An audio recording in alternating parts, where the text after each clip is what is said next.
के बिरमंगला ढेर जंगल से अज्ञात आतंकियों ने एसओजी टीम पर 3 से 4 राउंड फायरिंग की। इसके बाद एसओजी और राष्ट्रीय राइफल्स ने इलाके को घेर कर सर्च ऑपरेशन शुरू कर दिया है। इस बीच पुंछ से अतिरिक्त एसओजी अधिकारियों को भी घटनास्थल पर भेजा गया है, लेकिन फिलहाल सुरक्षा बलों और आतंकवादियों के बीच कोई संपर्क स्थापित नहीं हो सका है।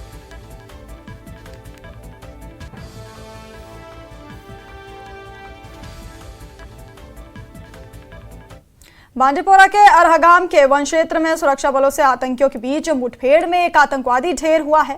ब्रिगेडियर विपुल त्यागी कमांडर 3 सेक्टर राष्ट्रीय राइफल्स ने बांदीपोरा ऑपरेशन के बारे में जानकारी दी। विपुल त्यागी ने कहा, हमें बांदीपोरा के अरहगाम इलाके में एक आतंकवादी की मौजूदगी के बारे में कुछ इनपुट मिल रहे थे।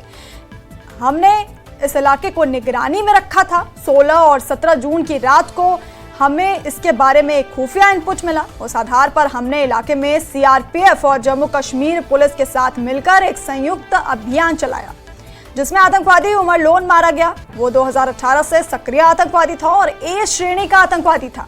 वो युवाओं को आतंकवाद में भर्ती करने और कई हत्याओं में शामिल था। उसका खात्मा सुरक्षा बलों के लिए एक बड़ी सफलता है।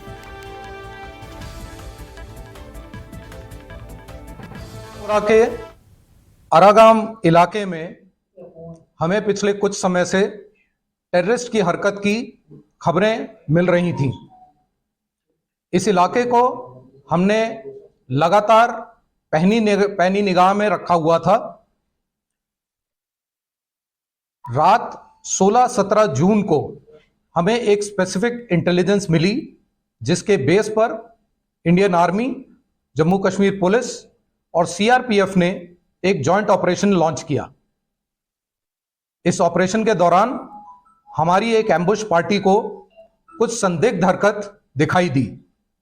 यकीन करने पर एम्बुश पार्टी ने टेररिस्ट पर फायर खोला और इस मुठभेड़ में एक टेररिस्ट उमर लोन, जो कि वुसनखुई पट्टन का रहने वाला था, उसको मार गिराया।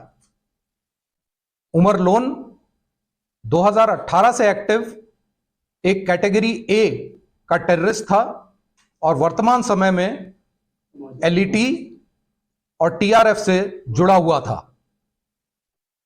उमर लोन कई टेररिस्ट एक्टिविटीज जैसे कि रिक्रूटमेंट, ओजीडब्ल्यू का नेटवर्क चलाना और इलीगल किलिंग्स में शामिल था।